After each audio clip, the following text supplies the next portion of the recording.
তিন মাথার মোড়ে দাঁড়িয়ে দেখলো শেঠ সাহেব বাবাজি দাঁড়িয়ে আছে তিন মাথার মোড়ে। বাচ্চা আপনার আস্তে আস্তে কাছে গেল। আস্তে আস্তে কাছে যাওয়ার পরে শেঠকে বলতে আছে, চাচা দেখছি আপনি অনেকক্ষণ ধরে বাজারে তিন মাথার মোড়ে দাঁড়িয়ে আছেন, কেন দাঁড়িয়ে আছেন কারণটা বুঝলাম না। শেঠ উত্তর দিতে লাগলো, বলে বেটা আমার বাড়িতে অনুষ্ঠান আছে যার জন্য আমি বাজারে এসেছিলাম, আমি অনেক বাজার করেছি, অতএব এই মালগুলো বাড়ি পর্যন্ত নিয়ে যাবার জন্য আমি অপেক্ষা করছি একটা কুলির, অর্থাৎ একটা কুলির জন্য আমি দাঁড়িয়ে আছি। যেমনই কথাবার্তা শোনা ওই 13 বছরের বাচ্চা বলতে লাগলো, চাচা আপনি একটা কুলির জন্য অপেক্ষা করতে আছেন, আর আমি সকাল থেকে এই বাজারের তিন মাথার মোড়ে দাঁড়িয়ে দাঁড়িয়ে আমি একটা কাজের জন্য অপেক্ষা করতে আছি। বাচ্চার মুখ থেকে কথা শোনা মাত্রই ওই শেঠ বড় হতভম্ব হয়ে গেল, নির্বাক হয়ে গেল, অবাক পানে আপনার বাচ্চার দিকে তাকিয়ে থাকলো।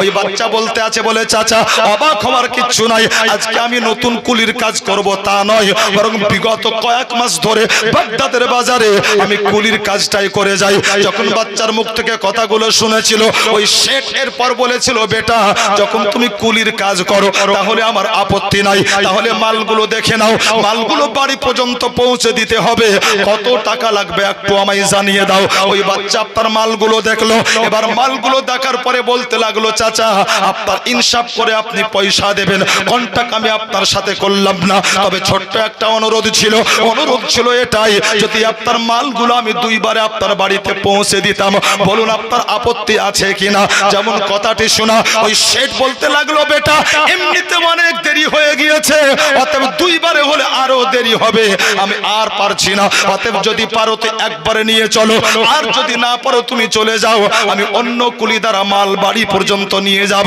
যেমনই কথা শোনা ওই বাচ্চা বড় ছটফট করে উঠে বলতে লাগলো, চাচা যা বললেন আর বলবেন না, সকাল থেকে দাঁড়িয়ে আছি একটাও কাজ পাইনি, যদি আজকে কাজ না পাই তাহলে আমার ইনকাম হবে না, আর যদি ইনকাম না হয় তাহলে আজকে আমি মাকে খাওয়াতে পারবো না। ওই বাচ্চা বলতে লাগলো, চাচা কষ্ট আমার যতই হোক মালগুলো আমি একবারে আপনার বাড়ি পর্যন্ত পৌঁছে দিব। মাল উঠানো হলো, ওই বাচ্চা তার বোঝ মাথায় নেওয়ার পরে চলতে লাগলো। বাগদাদের মাটিতে চলতে আছে মুসলমান, শেঠ পিছনে পিছনে চলতে আছে, বারবার বলতে আছে, বলে একটু তাড়াতাড়ি করে চলো। বাচ্চা বলতে লাগলো, চাচা এর চাইতে বেশি গতিতে চলার ক্ষমতা আমার ভিতরে নাই। তারপরেও শেঠ বারবার তাগিদ করতে লাগলো। চলতে চলতে আপনার একটা মহল্লা, আর ওই মহল্লার ওই পাড়ার যেমনই আপনার মধ্য জায়গাতে পৌঁছে যাওয়া, এই বাচ্চা বলতে লাগলো, বলে চাচা দেরি করিয়েন না, তাড়াতাড়ি করে মাথার বোঝাটা নামিয়ে দিন। ওই শেঠ কি করলো, বাচ্চার মাথার থেকে আপনার বোঝা নামালো, বোঝা যেমন মাটিতে রাখা হয়েছে, ওই শেঠ বলতে লাগলো, বেটা নামাতে কেন বললে, আর কি নিয়ে যেতে পারবে না, নাকি একটু আরাম করার জন্য নামাতে বললে? ওই বাচ্চা বলেছিল, চাচা আমি নিয়ে যাব না বলে নামাতে বললাম না, এবং আরাম করার জন্য নামাতে বললাম না, বলে তাহলে কেন নামাতে বললে? ওই বাচ্চা বলেছিল, চাচা যেই মহল্লাটা আমরা পার করছি এটা হচ্ছে একটা মুসলিম মহল্লা, আর এই মহল্লাতে একটা ঘর আছে, যেই ঘরকে দেখে মানুষ বলে আল্লাহর ঘর, অতএব এই মহল্লাতে একটা মসজিদ আছে, আর ওই মসজিদে মুয়াজ্জিন আজান দিতে আছে, হাইয়া আলাস সালাহ হাইয়া আলাল ফালাহ। জানি না আপনার কান পর্যন্ত আওয়াজ গিয়েছে কিনা, কিন্তু আমার কান পর্যন্ত আওয়াজ গিয়েছে। ওই বাচ্চা বলতে লাগলো, চাচা গো আমি এজন্যই মাথার বোঝা নামাতে বললাম, জোহরের আজান হয়ে গেল, আপনি একটু দাঁড়িয়ে যান, আমি শুধুমাত্র জোহরের নামাজটা আদায় করে নি। যেমনই শোনা মুসলমান এ বাচ্চা বলতে লাগলো, চাচা একটু দাঁড়ান, নামাজটা আদায় করে নি। আল্লাহু আকবার। মুসলমান যেমনই শোনা শেঠ বলছে, বাবু আমাকে দেখে তোমার পাগল মনে হয়? বলে কেন? বলে তুমি নামাজ পড়বে আর আমি অপেক্ষা করব। শোনো, যদি তুমি নামাজ পড়তে যাও আমি অন্য কুলিকে ডাকবো, মাল নিয়ে চলে যাবো, আর না হলে আগে মাল পৌঁছে দাও, তারপরে তুমি নামাজ পড়বে। বাচ্চা বলতে লাগলো, চাচা নামাজই তো পড়বো জোহরে, মাত্র 12 রাকাত নামাজ। জোহরের নামাজ কয় রাকাত বাবা? জোরে বলেন কয় রাকাত? বড় আফসোস আপনার জালসার পরে জালসা, কিন্তু আজ পর্যন্ত অনেক মুসলমান পাড়াতে আছে যে মুসলমানের বাচ্চা 5 ওয়াক্তে কোন ওয়াক্তে কত রাকাত নামাজ মুসলমানের বাচ্চা জানে না। আপনার বড় আফসোস। সরাসরি বললাম আঘাত লাগুক, যদি আঘাত লাগে আপনার পরিবর্তন ঘটে, আমার আশাটা কামিয়াব। বড় আফসোস মুসলমানের বাচ্চা নিজেকে মুসলমান দাবি রাখে, কিন্তু বেরাদার দিন কি আসলে আপনার দিন সম্পর্কে ও কিছুই জানে না। মুসলমান নিজেকে দাবি করে, কিন্তু মুসলমান ও আজ পর্যন্ত শিখলো না কি নিজের শরীরের পোশাকটাই পাক করতে হয় কেমন করে। নিজেকে মুসলমান দাবি করে, কিন্তু আজ পর্যন্ত শিখলো না যে আল্লাহ এত সুন্দর জীবন দিয়েছে, ওই আল্লাহকে সেজদা করতে হয় কেমন করে। সেজদার ঢং পর্যন্ত আজ পর্যন্ত শিখলো না। কিন্তু মুসলমান কান দিয়ে শুনুন, 13 বছর বাচ্চা বলতে লাগলো চাচা মাত্র 12 রাকাত তো নামাজ, কতক্ষণ লাগবে?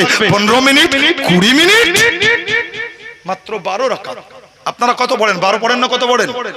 এখন আবার ফিরকা বেরিয়েছে, 12টা কেটে আপনার প্রথমে 8 হলো, 8 থেকে আরো ডিসকাউন্ট করে 4 হয়েছে। আল্লাহ জানা হয়তো আগামীতে 4 কো ডিসকাউন্ট করে 2 হয়তো দাঁড়াবে, হতে পারে। কিন্তু মাশাআল্লাহ আমরা ডিসকাউন্টের দলে নই, বরং আমরা শুরু থেকে 12র কায়েল, আজ পর্যন্ত নফল সহকারে আমরা জোহরের নামাজ 12ই জানি। কত জানি জোরে বলুন, আর একটু জোরে। 12।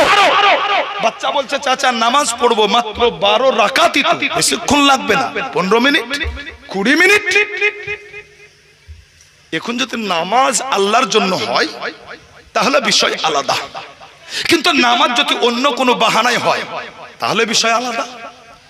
এরকমও নামাজি দেখা যায় নামাজ পড়ে না, কিন্তু বেটার বিয়ে এমন ঘরে দিল, বেটার শ্বশুর কিন্তু পাক্কা নামাজি। এখন শ্বশুর বেটার এসছে বাড়িতে, মানে বিহাই দেখছে আপনার মুশকিল ব্যাপার। বিহাই কিন্তু আসার পরে নামাজি টান মসজিদের দিকে। ভাই মসজিদ কোন দিকে? আল্লাহু আকবার। ঠিকঠাক মসজিদের দরজা কটা তাও জানে না, কিন্তু বিহাইয়ের হাত ধরে 3 দিন চিল্লা লাগিয়ে দিল মসজিদের। মানে বিহাই যতদিন থাকলো ততদিন আপনার মসজিদে 5 ওয়াক্তের নামাজ আদায় হলো। বিহাই বিদায়, নামাজও বিদায়। আচ্ছা আন্দাজ করুন, ভাবুন, একবার চিন্তা করুন, এই মুসলমানের উপরে আল্লাহর রহমত হবে? জোরে বলুন, আল্লাহর রহমত হবে। হে বিরাদার, এক নামাজি আর এক ধরনের নামাজি কেমন জানেন? একটা ব্যক্তি খুব গরিব, টাকার দিক থেকে জিন্দেগিতে কোনোদিন ফার্স্ট ক্লাস কামরাতে উঠেনি। ওর খুব মনের ইচ্ছা আমি এসি কামরাতে সফর করব। তো একদিন জিদবিদ করে বিনা টিকিটে উঠে গেছে ভগবান গোলাই, আর উঠেছে এসি কামরায়। ট্রেন যেমন ছাড়া উঠবি তো উঠ ওই কামরাতেই টিকিট টিকিট টিকিট। টিটিকে দেখা মাত্র 17-15। ই বেটা তো আমার কাছে চাইবে, টিকিট তো আমি দেখাতে পারবোই না। টিকিট না দেখাতে পারলে ফাইন, ফাইন যদি দিতে না পারে তাহলে হাজত। বাঁচি কেমন করে? বাঁচার জন্য দেখবেন ট্রেনে আপনার 2 বাথরুমের মিডিলে একটা ফাঁকা জায়গা থাকে, থাকে না বাবা? গামছা বিছিয়ে দেওয়ার পরে আল্লাহু আকবার শুরু করেছে আপনার নামাজ, চলছে নামাজ। কামরাতে যত লোক ছিল টিকিট চেক করা কমপ্লিট, শুধু বাকি নামাজিটাই আছে। টিটি গিয়ে দাঁড়িয়েছে, নামাজ শেষ হলে টিকিট চাইবে, কিন্তু নামাজ শেষ হলেই তো কারি বাসের পর্যন্ত ফেল, যত নিঃশ্বাস আছে, যত জানে আপনার সব চলছে গায়রুল মাগদুবি আলাইহিম ওয়ালাদ-দাল্লিন। টিটি খুবই বিরক্ত হয়েছে, কখন শেষ হবে বাবা? হঠাৎ করে আপনার একজন চাচা দাড়িওয়ালা এসেছে, মনে হয় বাথরুম পেয়েছে। টিটি দেখা মাত্রই বলছে ভালো হয়েছে। চাচা শুনেন, এই লোকটা কি করছে? নামাজই তো পড়ছে। ঘড়ি দেখে বলে হ্যাঁ 1:30 বাজছে, মানে নামাজই পড়ছে। টিটি বলল, টিটিকে চাচা বলছে হ্যাঁ বাবজি নামাজ পড়ছে। বলে কতক্ষণ লাগবে? বলে বাবু জোহরের নামাজ পড়ছে তো 12 রাকাত, একটু টাইম লাগবে। টিটি ছিল গায়ের মুসলিম হিন্দু ভাই, ও তো জানেন আপনার রাকাত কেমন করে হয়। তো টিটি বলছে চাচা রাকাত মানে? চাচা বলে রাকাতও বুঝেন না আপনি? বলে মশা আমি বুঝবো কেমন করে, আমি তো নামাজই পড়ি না। বলে কোনো চিন্তা করিয়েন না, আপনাকে 1 মিনিটে আমি রাকাত বুঝিয়ে দেব। বলে বুঝান তো। বলে আপনি শিক্ষিত মানুষ, বললেই বুঝে নেবেন। চাচাও খুব পাকা ছিল, রগড়া মানুষ। বলছে বাবু শুনেন রাকাত কেমন করে হয়, একটু মন দিয়ে শুনেন। তো চাচা রগড় করে বলছে ও টিটি বাবু শুনেন রাকাত কেমন করে হয়। একবার ঝুঁকবে আর 2 বার ঠুকবে, 1 রাকাত হবে। মানে? বলে শুনেন এক রাকাতে একটা রুকু দুটা সেজদা, তো একবার ঝুঁকবে আর দুবার ঠুকবে, তবেই এক রাকাত হবে। পিটি ঘড়ি দেখে বলছে বেটা 17 মিনিটে একবারই ঝুঁকেছে আর দুবারই ঠুকেছে, মানে এক রাকাত হয়েছে। যদি 17 মিনিটে এক রাকাত হয় তাহলে 12 রাকাতে কত মিনিট লাগবে? যোগ কমপ্লিট। বলে এই ব্যাটার পিছনে থাকলে সব ফাঁক পড়ে যাবে। টিটি কামরা যেমন পরিবর্তন, নামাজ শেষ, আসসালামু আলাইকুম, আসসালামু আলাইকুম, এক সালামে মক্কা, এক সালামে মদিনা। কিন্তু মুসলমান শুনুন, ও বাচ্চা বয়স ছিল 13, কিন্তু সে আপনার বাহানায় নামাজ পড়তো না, কাজের চাপে আরাম করার জন্য নামাজ নয়, বরং বাচ্চা সত্যিকারে আল্লাহ পাকের হুকুমকে আমল করার জন্য নামাজ পড়তো বেরাদার। তাই বাচ্চা বলতে লাগলো, চাচা আপনি একটু সময় দেন না দয়া করে, মাত্র নামাজটা পড়বো চলে আসবো। সেট আপনার কোনো মতে সময় দিবে না। বাচ্চা যখন বুঝে নিয়েছিল সেট আমাকে নামাজ পড়তেই দিবে না, বাচ্চা বলেছিল, চাচা যদি আজকে আপনি নামাজ পড়তে দেন তাহলে আপনার জন্য বড় অফার আছে। মুসলমান অফারের নাম শুনলে কে না কার বা লোভ হয় না। ও অফার মানুষকে ভালো আকর্ষিত করে, কিন্তু অফার সবসময় মানুষের জন্য লাভজনক হয় না। অফার কখনো গলার বংশী হয়ে যায়, না ফেলতে পারে না গিলতে পারে। ব্রাদার একটু চিন্তা করবেন, অফার ছিল প্রথমে ফ্রি, তারপরে 100 টাকা লাইফ টাইম মেম্বার, তারপরে এখন মাসে কত লাগছে আর বলার দরকার নাই, বললাম না। মুসলমান অফার সব সময় ঠিকঠাক কাজ করে না, অফার সব সময় আপনার ফায়দামন্দ হয় না। যেমনই বাচ্চা বলেছে, চাচা অফার থাকলো আপনার জন্য, বলে আমার জন্য কি অফার? বাচ্চা বলেছিল, চাচা মালগুলো বাড়ি পর্যন্ত পৌঁছে দিলে পারে আপনি আমাকে ক পয়সা দিবেন বলেছেন? বলে 3 পয়সা দেব।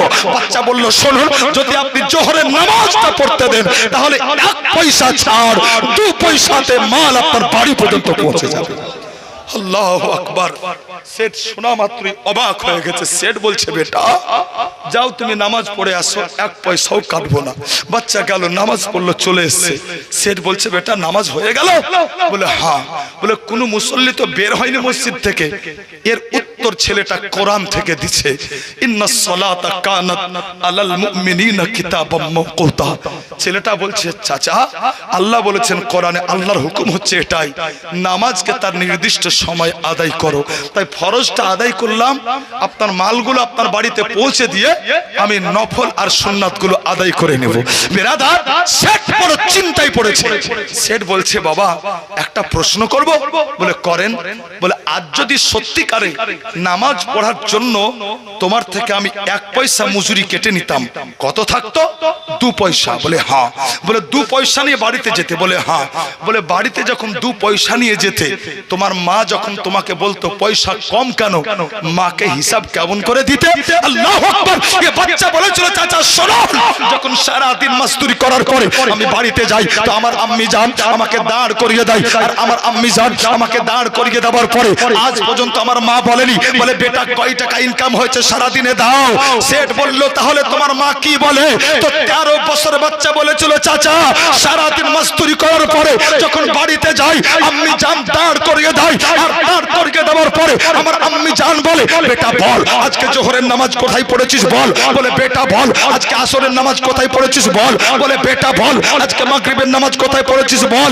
এ বাচ্চা বলতে লাগলো, চাচা আমার মা টাকার হিসাবে নেই না, আমার মা তো প্রত্যেক দিন আমার কাছ থেকে নামাজের হিসাব বুঝে নেয়। একটা মা বার করে দেখা গোটা বসন্তপুর এলাকায় আমি তো গ্যারান্টি দিব, মনে হয় একটা মা বেরোবে না যে মা নিজের বাচ্চার কাছে নামাজের হিসাব কড়াই ঘন্টায় বুঝে নাই। ই নিবে কোন মুখে? তার কারণ নির্লজ্জ বেহায়া তো কম হয়েছে আপনার মা তো নিজেই নামাজ থেকে বহু দূরে, ও নামাজের হিসাব নিবে কোন মুখে আপনার? বাস্তব বললাম না বাবু, আঘাত লাগবে, লাগো। আরে জীবনে হাসান হুসাইন কারবালায় শহীদ হলো কেন? মাকসাদ কি, উদ্দেশ্য কি? আইয়াসি করার জন্য? আমাদেরকে এরকম আপনার আইয়াসির জীবন যাপন করার জন্য হুসাইন কারবালায় শহীদ হয়েছিলেন? আমরা এরকম বেপরোয়া জীবন কাটাবো এজন্য হুসাইন কারবালাতে গিয়ে নিজের বিবি বাচ্চা সবকিছু বাল বাচ্চা কুরবান করেছিলেন? আমরা এইরকম বেনামাজি বেহায়াই জিন্দেগি কাটাবো এজন্য হযরত মা যায়েনব কারবালাতে আল্লাহু আকবার আউন মুহাম্মদ হযরত কাসিম আকবর ওনাদের লাশের পাহারা দিয়েছিলেন। আল্লাহু আকবার। হযরত সাকিনা কারবালার প্রান্তরে এর জন্যই চাচা আব্বাসের লাশ দেখেছিলেন কি আমরা বেহায়াতি জিন্দেগি কাটাবো না। মাকসাদ এটা ছিল না। কারবালাতে গিয়ে নিজের গর্দান কাটানোর মাকসাদ হুসাইনের এটাই ছিল যাতে এ দ্বীন জিন্দা থাকে, কায়েম থাকে। জোরে বলুন সুবহানাল্লাহ। আজ মুর্দা করে দিয়েছে বেরাদার আমরা। এরপরে বলছে আল্লাহ এত জুলম ও অত্যাচার মুসলমানের উপরে। আল্লাহ তুমি দেখো না? আল্লাহ দেখে না। কে বলেছে? আল্লাহ তো বলেছে যে মুমিন হবে তার উপরে কোনো অত্যাচার হবে না। এজন্যই কি মুমিনের হেফাজতের দায়িত্ব আমি আল্লাহ নিজে নিয়েছি। আল্লাহু আকবার। মুসলমান আগে চলুন, শেখ খুব তাড়াতাড়ি আগে বাড়ছে। বক্তা দিব ইনশাআল্লাহ আমি ঠিক টাইমে। আরো আমার কাজ আছে, মাথা তো আছে মাশাআল্লাহ। কমিটি হয়তো খাসতে গেল, কিন্তু বাবু এই কাজ আমি 2002 থেকে করছি, মানে 24 বছর। এই পিয়ারুল বলেন, ওবাইদুল বলেন, সব বাচ্চা ছেলে আপনার, বহুত বাচ্চা ছেলে আপনার। এদের বয়সের বেটা হয়ে গেছে। বেটাও মৌলবি, কয়েকদিন পর হয়তো স্টেজে আসবে। অতএব মাথা আমার ঠিক আছে, অসুবিধা নাই, ঠিক জায়গাতে কাজ করব। মুহাব্বত একবার দরুদে পাক পড়েন। আল্লাহুম্মা সাল্লি আলা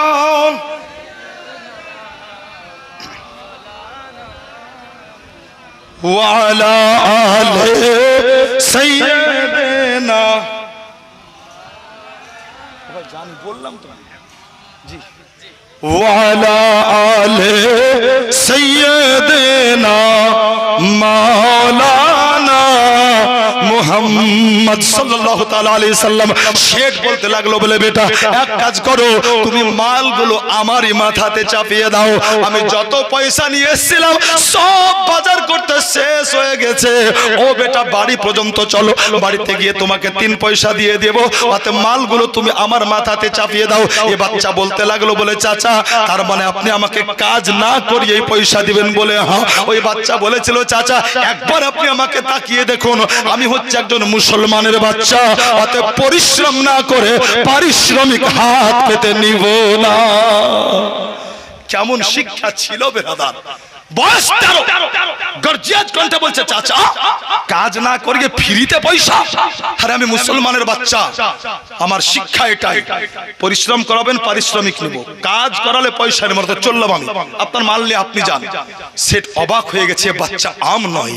সেট বাচ্চার মাথাতে আপনার বোঝা তুলিয়ে দিয়ে বলছে, বেটা আর একটা প্রশ্ন করব? বলে করেন। বলে তুমি বাগদাদের কোন স্কুলে পড়ো? বাগদাদের কোন মাদ্রাসায় পড়ো?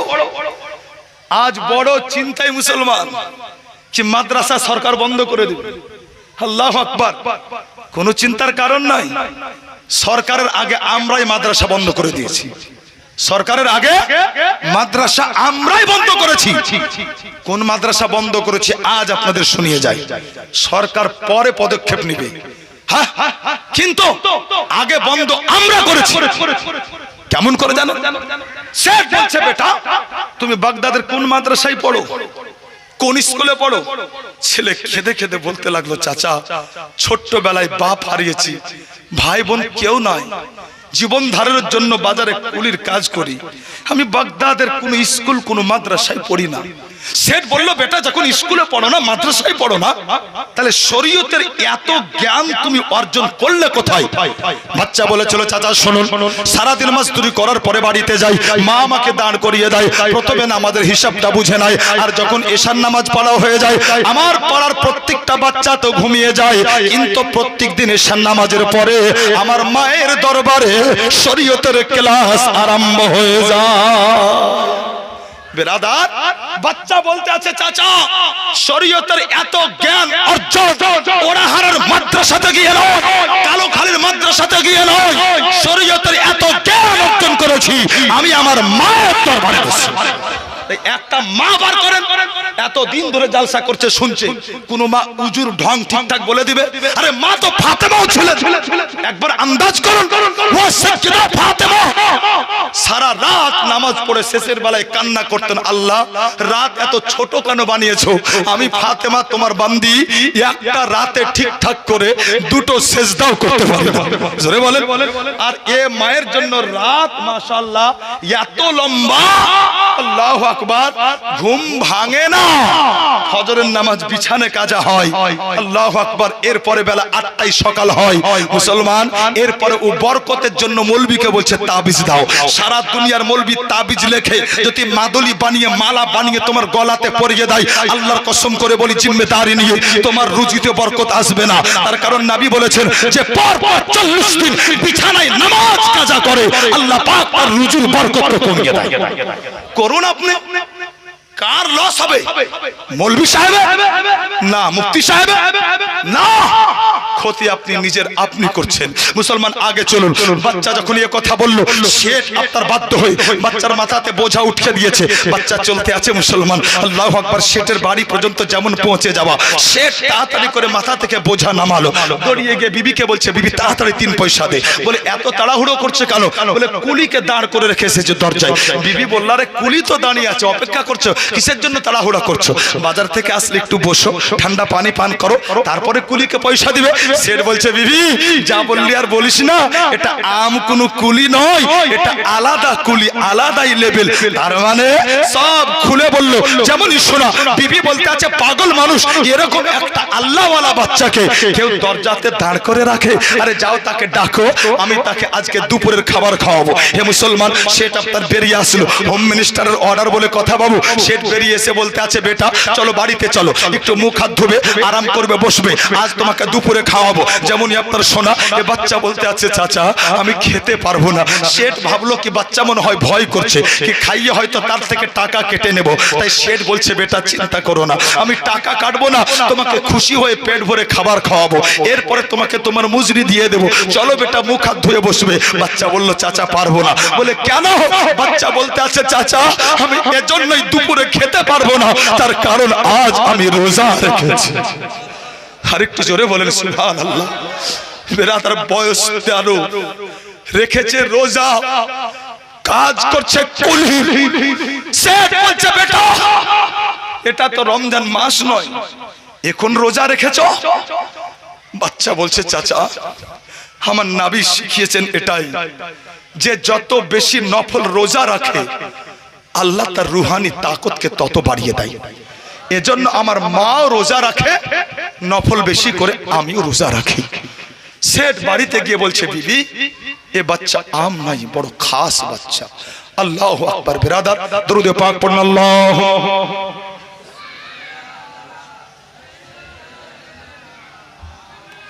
আলানা মুহাম্মদ ওয়ালা আলি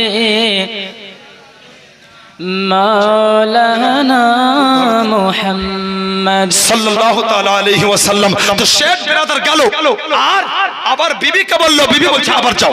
বলে আবার কেন? বলে বাচ্চাকে ইফতারের দাওয়াত দাও। জোরে বলেন সুবহানাল্লাহ। শেঠ বেরিয়ে আসলো, বলে বেটা রোজা রেখেছো, দুপুরে খাবে না, কমসে কম আজকে আমার বাড়িতে ইফতার করবে। ওই বাচ্চা বলেছিল, চাচা দাওয়াত করলে কবুল করতে হয়, নবী বলেছেন, অতএব এক কাজ করুন, আপনি আমাকে 3 পয়সা দিয়ে দেন, আমি আপনার দাওয়াত কবুল করলাম, পয়সা মাকে দিব, আর ইফতারে আপনার বাড়িতে আসবো। বাচ্চা চলে গেল, মাকে পয়সা দিল, ইফতারে আসলো। ইফতার হলো মুসলমান। ইফতারের পরে ওই বাচ্চা খাওয়া দাওয়া করলো, নামাজ হলো। যেমনই আপনার নামাজ হয়ে যাওয়া, ওই শেখ সাহেবের বিবি সাহেব এসে বলতে আছে, বেটা আর একটা ছোট্ট অনুরোধ ছিল। বলে কি অনুরোধ? বলে আজকের রাতটা তুমি যদি আমাদের বাড়িতে থাকতে তাহলে বড়ই খুশি হয়ে যেতাম। বাচ্চা বলল, মা যখন তুমি এটাই চাইছো, মনের বাসনা তোমার এটাই, আমাকে মেহমান খানাটা দেখিয়ে দাও। মেহমান খানা আপনার দেখিয়ে দেওয়া হলো। ওই বাচ্চা আপনার মেহমান খানাতে গেল। এশার নামাজ হলো। এশার নামাজের পরে সেটা আপনার থালাতে খাবার নিয়ে আসলো। ওই বাচ্চা আল্লাহওয়ালা বাচ্চা খাবার খেলো। আর বাচ্চা যখন খাবার খেয়ে নিল, ওই শেঠ মেহমানের ঘর থেকে বেরিয়ে যাওয়ার পরে অন্য একটা থালাতে খাবার সাজালো, অন্য একটা ঘরে গেল, যে ঘরে তার একমাত্র মেয়ে ছিল, যে মেয়েটা নেংড়ি লুলি ছিল, যে মেয়েটার হাত পা কাজ করতো না। যেমনই আপনার আব্বাকে দেখলো, আব্বাকে দেখে মেয়েটা কেঁদে কেঁদে বলতে লাগলো, আব্বা গো আমি আপাহিজ বলে এত অবহেলা, এত দেরি করে তুমি আমার জন্য খাবার নিয়ে আসলে। যেমন কথাগুলো শোনা, শেঠ বলতে লাগলো, বলে মা যা বললি আর বলিস না। বাচ্চা যেমন হোক নাই কেন আব্বা মায়ের কাছে কলিজার টুকরা হয়ে যায়। অতএব দেরি এজন্যই হলো, আজ আমাদের বাড়িতে একটা আল্লাহওয়ালা মেহমান এসেছে, ওই মেহমানের সেবা করতে দেরি হলো। সব কথা যখন খুলে বলল, ওই মেয়েটা বলতে লাগলো, আব্বা গো, যখন বাচ্চা এত আল্লাহওয়ালা, আমাকে তাড়াতাড়ি করে খাইয়ে দাও আর আমাকে সাহারা দাও, আমি ওই বাচ্চাটার জিয়ারত করব। সেটা তার নিজের মেয়েকে খাইয়ে দেওয়ার পরে সাহারা দিয়ে নিয়ে আসলো মেহমান খানাতে, মেয়েটা আসলো, ওই আল্লাহওয়ালা বাচ্চার জিয়ারত করলো, জিয়ারত হয়ে গেল। এবার সেটা তার মেয়েকে তার ঘরে রাখলো, সেটা তার নিজের ঘরে গিয়েছে। হঠাৎ করে নিশিরাত্রিতে ওই শেঠ যেন আওয়াজ পেল, তার দরজাতে টক টক করে আওয়াজ হতে আছে। শেঠ দরজা খুললো, যেমনই আপনার দরজা খোলা, শেঠ দেখতে আছে দরজাতে আর কেউ দাঁড়িয়ে নাই, বরং তার আপাহিজ মেয়েটাই দাঁড়িয়ে আছে। শেঠ বড্ড অবাক হলো। শেঠ বলতে আছে, বলে মা তুই এইখানে কেমন করে আসলি? তুই সাহারা ছাড়া বিছানায় বসতেই তো পারতিস না, এইখানে কেমন করে আসলি? ওই মেয়েটা বলতে লাগলো, আব্বা গো, যখন থেকে ওই আল্লাহওয়ালা বাচ্চাটাকে দেখে আসলাম, তুমি তো আমাকে ঘরে রেখে চলে গিয়েছে, কিন্তু আমি অবাক হয়ে গেলাম। আমার হাত কাজ করতে লাগলো, আমার পা কাজ করতে লাগলো। অতএব আব্বা, মনে হচ্ছে জানো আমার শরীরে কোনোদিন কোনো অসুখই ছিল না। সব কথা যখন মেয়ের মুখ থেকে শুনেছিল, ওই শেখ বলেছিল, চল রে মা চল, আজকে তুইও ঘুমাবি না, আমিও ঘুমাবো না, আজকে তোর মাকেও ঘুমাতে দিব না, আমরা আজকে তিনজন মিলে ওই আল্লাহওয়ালা বাচ্চাটার জিয়ারত করব। এরা তিনজন মিলে কি করলো বাবু, মেহমান খানাতে আসলো। আর যেমনই আপনার মেহমান খানায় আসা, শেঠ দেখলো মেহমান খানাতে সব কিছু আছে, শুধু নাই তো একমাত্র ওই আল্লাহওয়ালা বাচ্চা না। বেরাদার, শেঠ বড় বিচলিত হলো, ঘরে খুঁজতে লাগলো, কোনো জায়গায় পেল না। শেঠের চোখে পড়লো ছোট্ট একটা কাগজ। কাগজ পাওয়া মাত্র শেঠ উঠিয়ে পড়তে লাগলো। শেঠ কাগজ পড়ছে, চোখ দিয়ে জল গড়ছে। বিবি বলছে, বলো না কি লেখা আছে? উত্তর নাই। মেয়ে বলছে, আব্বা বলো না কি লেখা আছে? উত্তর নাই। কাগজ পড়তে পড়তে শেঠ জ্ঞান হারালো। মুসলমান, বাচ্চা গেল কোথায়? কাগজে লেখা ছিল কি? হে বিরাদার, এই আল্লাহওয়ালা বাচ্চা সে কি আসমান থেকে এসেছিল? আল্লাহু আকবার, সে গেল কোথায়? কাগজে লেখা ছিল এমন কি যা পড়ে শেঠ জ্ঞান হারিয়েছিল। দুটো প্রশ্নের জবাব একসঙ্গে দেব মুসলমান। তবে আপনার দুইজন ব্যক্তি যদি মাত্র 5 করে 10,000 টাকা খোদার ঘর মসজিদের জন্য দেন, তবে দুটো প্রশ্নের জবাব দেব। অনেক দেনওয়ালা এই এলাকাতে আছেন, কালেকশন আমার পিয়ারুল ভাই করে নিয়েছে। তাও মাশাআল্লাহ, আমি অধম কোন স্টেজে গেলে একটা আবদার থেকেই থাকে, হুজুর আপনি একটু করে দিন। মাশাআল্লাহ। তো বাবু, আমার ঘরের জন্য নয়, খোদার ঘরের জন্য। বিরাদার, যে সে জায়গার জন্য নয়, পৃথিবীতে উৎকৃষ্ট জায়গার জন্য। অর্থাৎ পৃথিবীতে সবচেয়ে উৎকৃষ্ট জায়গা হচ্ছে মসজিদ। ওই মসজিদ ঘরের জন্য আমি মুখ খুললাম। বিরাদার, লাগাতার এতক্ষণ আপনাদের ওয়াজ শোনালাম, মাত্র 5টা মিনিট এবার আমি আপনাদের কাছ থেকে নিব। খোদার ঘর মসজিদের জন্য একজন কোন ব্যক্তি মাত্র 5,000 টাকা দেন, ইনশাআল্লাহ আপনার দেখা দেখি আর একটা হয়ে যাবে। অতএব দুটা ইনশাআল্লাহ হয়ে যাবে। মা গো, আপনারা অনেক আছেন, অনেক দিলেন, তবে 5টা মা 1,000 টাকা করে টাকা খোদার ঘর মসজিদের জন্য একটু দিবেন। দানের হাতটা আপনি লম্বা করুন, আল্লাহ পাক আপনার জীবন থেকে গুনাহকে মিটিয়ে দিবেন। অতএব একটু আসবেন 5 জন মা, আর আপনাদের মধ্যে থেকে মাত্র 2 জন 5 করে 10,000 টাকা খোদার ঘর মসজিদের জন্য। নাই বাবু, এতগুলো বান্দা আল্লাহর বসে আছেন, আল্লাহ অনেক দিয়েছে আপনাকে, আল্লাহর দুনিয়াতে অনেক সুখে আছেন। আল্লাহ আপনাকে আরো সুখে রাখুক, আল্লাহ পাক আপনাকে হেদায়েত দেন, এই দুয়াই করে যাব। আল্লাহ আপনার ধন দৌলতে আরো বরকত যেন দান করেন, এই দুয়াই আমরা করে যাব। ভাই আমার, একজন কোন ব্যক্তি বলেন মাত্র 5,000 আজকে নাই। এই দেখেন সাহেব, একটু আসেন। আলহামদুলিল্লাহ। হুজুর একবার নারা লাগান, হুজুর নারা লাগান। নারায়ে রিসালাত, দ্বীন ইসলাম জিন্দাবাদ, জিন্দাবাদ। দ্বীন ইসলাম, নারায়ে তাকবীর, নারায়ে রিসালাত, মাসলাকে আলা হযরত জিন্দাবাদ। এই দেখেন কি নাম সাহেব? আচ্ছা যাক, সাহেব আমার, বাবজি আমার, বেনামে নাম বলবেন না, কিন্তু মাশাআল্লাহ আপনি না বললে তো সবাই দেখছেন চিনেন আপনাকে। আর আল্লাহর দরবারে নাম আপনার এন্ট্রি হলো 5,000, তাই তো? 5,000, জি। আচ্ছা, কমিটির কোনো ভাই একটু আসেন, উনি আপনার অনলাইন পে করবেন।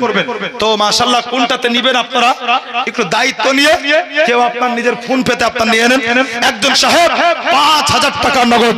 নারায়ে তাকবীর, নারায়ে রিসালাত মাসলাকে আলা হযরত 5000 টাকার দাতা একটা হলো বাবু আর একটা নিব বলেছে আমি আবদার করেছি মাগো আপনাদের 5 জন মায়ের কাছে 5000 চেয়েছি মাত্র 5000 চেয়েছি অনেক দিলেন আমি জানি শুনছিলাম 500,000 করে আপনারা দিতেছিলেন মা অতএব একটু আসবেন 5টা মা আমার ভাই আর একজন কেউ বলেন 5000 দেরি করিয়েন না একটু তাড়াতাড়ি করে নিয়ে আসেন মোটেই দেরি করিয়েন না একটু নিয়ে আসেন মাত্র 5000 টাকা চেয়েছি একজন সাহেব আমার হাজির উনি দিয়ে দিচ্ছেন আর একজন কোন সাহেব আল্লাহর বান্দা নবীর প্রেমিক ও মসজিদ যে মসজিদে গিয়ে মানুষ সাজদা করে আর সাজদা এমনই একটা কর্ম এমনই একটা কাজ আল্লাহ বলেন ওয়াসজুদ ওয়াক্তারিব সাজদা যখন মানুষ করে তো সিজদার মাধ্যমে মানুষ আল্লাহর নিকটে হয়ে যায়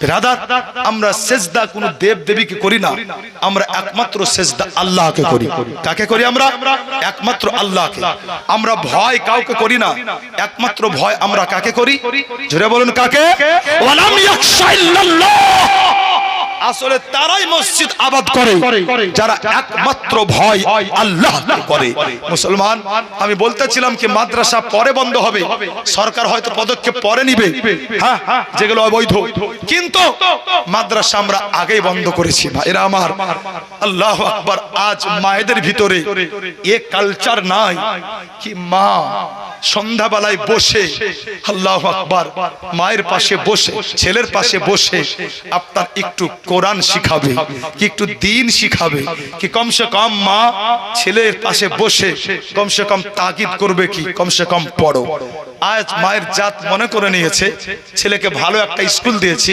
ভালো টিউশন মাস্টার দিয়েছি ও তো আজকে টিউশন গিয়েছিল ও তো আজকে স্কুলে গিয়েছিল এখন আসলো মা ছেলেকে মোবাইল ধরিয়ে দিয়ে মা অন্য কাজে ব্যস্ত ছেলে আপনার মোবাইলে ব্যস্ত কথা ঠিক বললাম না বাবু কথা ঠিক বললাম বিরাদার আমার মুস্তাফা বলেন কি মা এমনই আনমোল রতন আল্লাহর দেওয়া এমনই রহমত মানুষ বান্দার জন্য নিজের সন্তানের জন্য নবী পাক আকা মুস্তাফা বলেন একজন বাচ্চার জন্য তার মাই হচ্ছে সবচাইতে বড় বিশ্ববিদ্যালয় কিন্তু আজ আমার মা অনেক দূরে হয়তো মা চোট পাবে কিন্তু যেটা সত্য সেটাই তো আল্লাহু আকবার হে মুসলমান আমি বলবো আরো আগে বাচ্চা গেল কোথায় শুনবেন আজ আমার বাচ্চা যাচ্ছে কোথায় ওটাও শুনবেন আজ ও বাচ্চা বিরাদার শোনাবো কি করতে গিয়েছিল আজ আপনার আমার বাচ্চা কি করতে যাচ্ছে দুটোই আমি শোনাবো পাশাপাশি বিরাদার আমি আগেই বলেছি আপনার ঈমান তাজা হবে আপনার অন্তরে দাগ কাটবে ইনশাআল্লাহ ভাই আমার অথবা আর একজন কেউ দেন 5000 আমি নিব নিয়ে একটু দোয়া করব আগে বাড়বো বাবু হবে না কেউ কোন নওজওয়ান এই দেখেন সাহেব দেখেন তো হুজুর মোবাইল ছাড়েন এই দেখেন ভাইয়ের নাম কি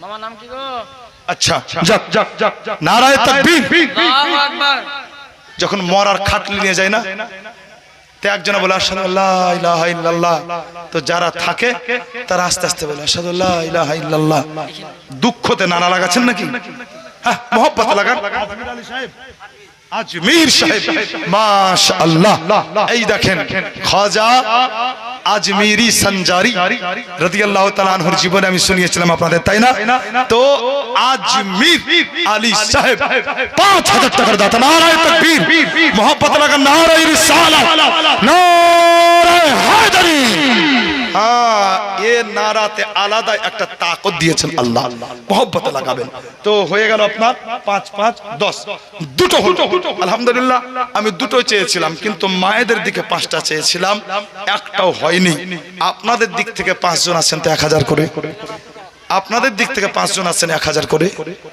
যাক যাক ওদিকটা এদিকে পূর্ণ হয়ে যাক ভাই একজন কেউ উঠেন 1000 আর দেখা দেখি আপনার 4টা উঠেই যাবে একটু আসেন 1000 খোদার ঘর মসজিদের জন্য আল্লাহর ঘর এই মসজিদের জন্য আপনি দিবেন আল্লাহর রাস্তায় 1 দিবেন আল্লাহ বলেছেন 1 এর বদলা আমি 10 দিব 1 এর বদলা আমি 10 দিব অতএব দিলে কমবে না বাবু অনেক বাচ্চার মধ্যে একজন বাদশা যার নাম হলো বাদশা হারুন আর রশিদ। বাদশা হারুন রশিদ এক সময়তে বলেছিল, বলে শুনে নাও, আল্লাহ পাক রব্বুল আলামিন আমাকে অনেক টাকা পয়সা দিয়েছেন, আমি হচ্ছে একজন বাদশা, আমি নিয়াত করেছি এটাই, আমি আল্লাহর দুনিয়ায় আমি সুন্দর করে একটা মসজিদ তৈরি করব। বাদশা হারুন কিন্তু এটাও বলেছিল, আমি যে মসজিদ তৈরি করব এতে আমি কাউকে অংশ নিতে দেব না, আর এই পয়সা আমি আমার রাজকোষ থেকে ব্যয় করব না, বরং আমি যে আল্লাহর ঘর মসজিদ একাই তৈরি করব, আমার নিজস্ব তহবিল থেকে ওটা খরচা করব। আল্লাহু আকবার। মুসলমান, এই কথা আপনার বলে দেওয়ার পরে বাদশা হারুন আর রশিদ আল্লাহর ঘর মসজিদ তৈরি করতে আরম্ভ করলেন। আল্লাহর ঘর মসজিদ তৈরিও হয়ে গেল। বাদশা হারুন আর রশিদ নামাজের জন্য এলান করলেন, মানুষজন আপনার মসজিদে নামাজ আদায় করতে আরম্ভ করলো। কয়েক মাস কেটে যাওয়ার পরে বাদশা হারুন আর রশিদ একদিন স্বপ্ন দেখতে আরম্ভ করলেন। স্বপ্ন কি দেখছিলেন? স্বপ্ন দেখছেন জানো, আল্লাহর নূরি ফারিস্তা বাদশা হারুন আর রশিদের হাত ধরে নিয়ে চলতে আরম্ভ করলেন। আর চলতে চলতে মুসলমান বাদশা হারুনকে আল্লাহর সুখময় জান্নাতে নিয়ে গেলেন। বাদশা হারুন আর রশিদ আল্লাহর সুখময় জান্নাত ভ্রমণ করতে লাগলেন। ভ্রমণ করতে করতে মুসলমান জান্নাতের মধ্যে সুন্দর একটা মহল দেখলেন। যে মহলটা দেখে বাদশা হারুনের আপনার মনে একটা লোভ আসলো। বাদশা হারুন আর রশিদ যখন আপনার ওই মহলের সামনে গেলেন, মহলের সামনে যাওয়া মাত্রই মেন গেটে গিয়ে বাদশা হারুন বড্ড অবাক হয়েছিলেন। এজন্যই অবাক হয়েছিলেন, বাদশা হারুন ওই মহলের মেন গেটে গিয়ে দেখতে আছেন জানো, মেন গেটে অন্য কারো নাম লেখা নাই, বরং মেন গেটে বাদশা হারুনের নামটাই লেখা আছে। বাদশা হারুন আর রশিদ এবারে আপনার ওই মহলে প্রবেশ করলেন। গোটা মহলটাকে সুন্দর করে আপনার দেখলেন, জান্নাতি বালাখানা। দেখার পরে যখন বের হলেন অবাক হয়ে গেলেন, তার বালাখানার পাশে হুবহু একই রকম আরেকটা বালাখানা। ওই বালাখানার মেন গেটে যখন গেলেন, বাদশা হারুন দেখতে আছেন জানো, ওই গেটে তার নাম লেখা নাই, বরং ওই গেটে এমন একজন ব্যক্তির নাম লেখা আছে যে তার বাড়ির থেকে কয়েকটা বাড়ি পরেই যার বাড়ি ছিল, যে তার এলাকাতে সবচাইতে গরিব মানুষ ছিল। বাদশা হারুন দেখে অবাক হলো। আল্লাহর ফারিস্তাকে বলছেন, গে ফারিস্তা, এই গেটে আমার নাম লেখা বুঝলাম, কিন্তু এই গেটে যে নাম, এটা কি সেই যার বাড়ি আমার বাড়ির কাছে, ওই গরিব? ফারিস্তা বলছেন, হ্যাঁ। স্বপ্ন ভাঙলো, রাত শেষ হলো। বাদশা হারুন ওই গরিবকে ডাকলেন, ভাই আপনি দয়া করে বলুন, আপনি ভিতরে ভিতরে এমন কি আমল করেন? বলে, হুজুর আজ হঠাৎ করে আপনি প্রশ্ন করলেন আমাকে, কারণ? বাদশা হারুন বলছেন, ভাই আমি আল্লাহর জান্নাতের ভিতরে একটা জান্নাতি মহলের মেন গেটে আপনার নাম লেখা দেখলাম। জোরে বলেন সুবহানাল্লাহ। আপনি দয়া করে বলেন, আপনি ভিতরে ভিতরে কি এমন আমল করেন? ওই গরিব লোকটা বলতে লাগলো, হুজুর আমার জীবনে উল্লেখযোগ্য কোনো আমল নাই। বলে, আছে তো বটে, আপনি একটু মনে করুন। কিছুক্ষণ পরও গরিব বলেছিল, হুজুর আমার জীবনে উল্লেখযোগ্য আমল যদি বলেন তো একটাই মনে পড়ছে, সেটা হলো এই, যখন আপনি কয়েক মাস আগে বলেছিলেন কি আপনি আল্লাহর ঘর মসজিদ তৈরি করবেন, কিন্তু এই মসজিদে কাউকে অংশ নিতে দিবেন না। আমি কথাটা শুনে হজম করতে পারিনি। আমি মনে মনে বলেছিলাম, আল্লাহ এটা আমি মানতে পারলাম না, ও বাদশা হতে পারে। আল্লাহ আমি তোমার ছোট্ট বান্দা, আমার চোখের সামনে তোমার ঘর তৈরি হবে আর আমি অংশ নিব না, এটা হয়? তাই একদিন আমি সকালবেলায় বের হলাম, সারাদিন কাজ করলাম, সারাদিনে যত টাকা ইনকাম হয়েছিল ওটা নিয়ে আসার পরে ইট কিনলাম। ইট কেনার পরে চুপ করে রাতের অন্ধকারে ওই ইটের সাথে মিশিয়ে দিয়েছিলাম যে ইটগুলো দিয়ে আপনি আল্লাহর ঘর মসজিদ তৈরি করেছিলেন। হুজুর এছাড়া উল্লেখযোগ্য আমল আমার আর জীবনে নাই। যেমনই শোনা, বাদশা হারুন ওই গরিব ব্যক্তিকে ডেকে বুকের সঙ্গে জড়িয়ে বলেছিলেন, ভাই এজন্যই আমার রাসূল বলেছেন, যদি পারো তো কমসে কম পাখির বাসার সমানও আল্লাহর দুনিয়ায় একটা মসজিদ তৈরি করো। আওয়াজও বড় সুন্দর, অতএব শুনবেন খুব মন লাগিয়ে। আমি শুধু উত্তরটা দিয়ে যাই, যেহেতু ওয়াদা করেছি। সেট পড়তে ছিল বেরাদার কাগজ, লেখা কি ছিল? ওই বাচ্চা লিখেছে, বলে চাচা যেই দিন থেকে আমি 5 ওয়াক্তের নামাজ আরম্ভ করেছি, ওই দিনের পর থেকে 5 ওয়াক্তের নামাজ তো কাজা নাই, এমনকি তাহাজ্জুদের নামাজ পর্যন্ত কাজা নাই। রাত্রে উঠলাম তাহাজ্জুদ পড়ার জন্য, কিন্তু দেখলাম আপনারা বেবুর ঘুমে ঘুমাচ্ছেন। আমি ইচ্ছা করলাম নামাজ পড়বো, কিন্তু দিল লাগলো না। প্রত্যেকদিন মা আমি একসাথে উঠি, মা এক ঘরে নামাজ পড়ে, আমি এক ঘরে তাহাজ্জুদ পড়ি, অতএব দিল মানলো না। বাচ্চা লিখেছে চাচা, তাই চললাম বাড়িতে, আর বাড়িতে গিয়ে আমি তাহাজ্জুদের নামাজ আদায় করব। বেরাদার, বয়স 13, কাজ করে কুলি, 5 তো 5 তাহাজ্জুদও পড়ে।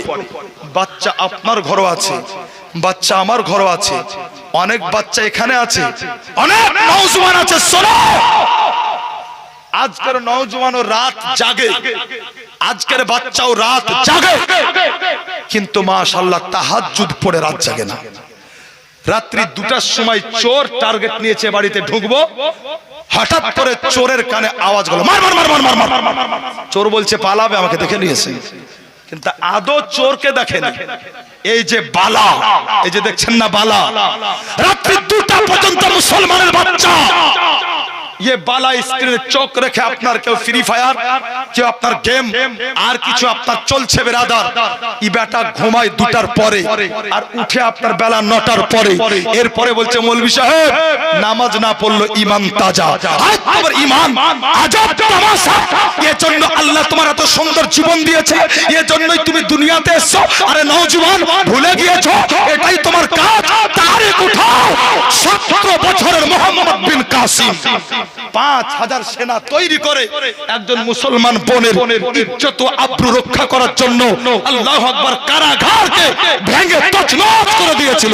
আজকের মুসলমান নওজওয়ান তোমার দায়িত্ব কি তুমি ভুলে গিয়েছো? যদি না ভুলতে তাহলে আজকে এইভাবে অনর্থক রাতকে শেষ করতে না।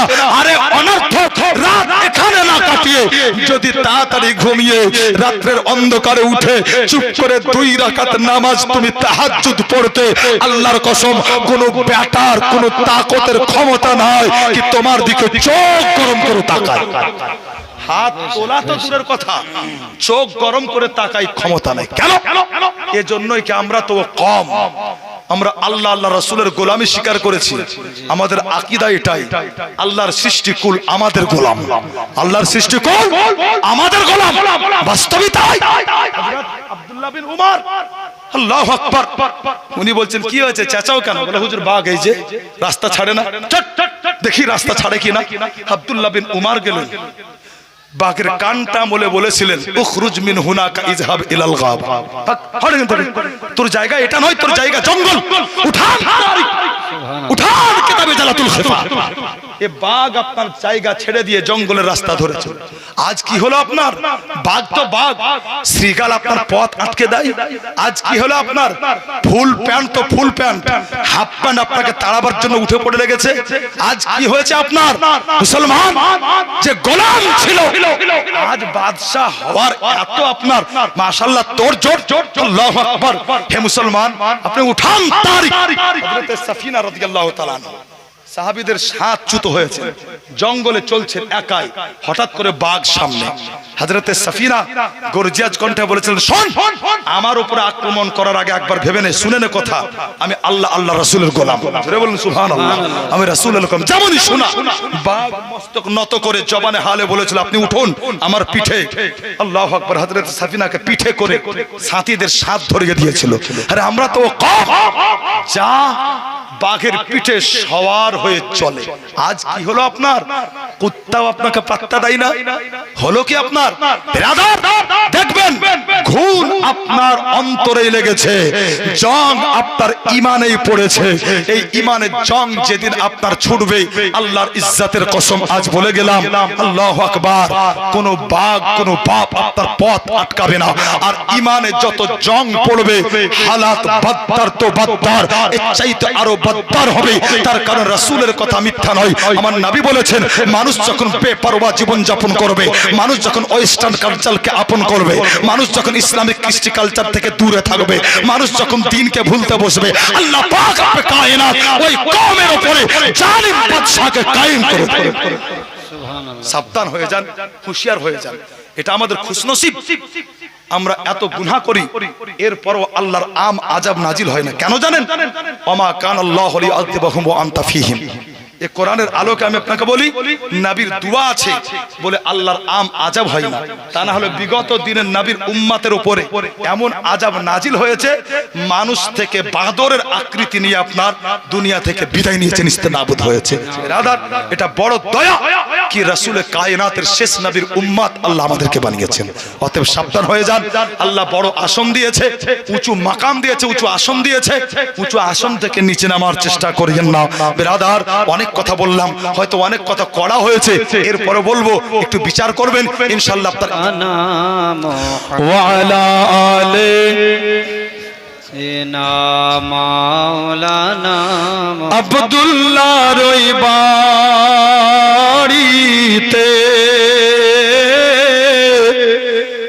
অগনরি মেলা লেগেছে, আব্দুল্লাহ রই বাড়িতে,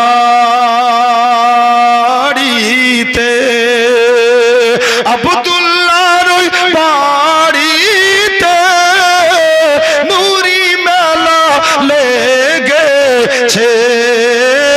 আর দলে দলে চারিধারে, দলে দলে চারিধারে ফারিশতারা ঘুরিছে, আব্দুল্লাহ রই বাড়িতে। আর চলো যাব মদিনাতে, দয়ার নবীর দেশেতে। চলো যাব মদিনাতে, চলো যাব মদিনাতে, দয়ার নবীর দেশেতে।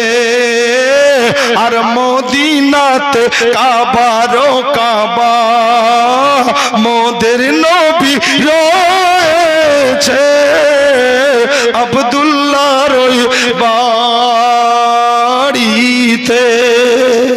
আবু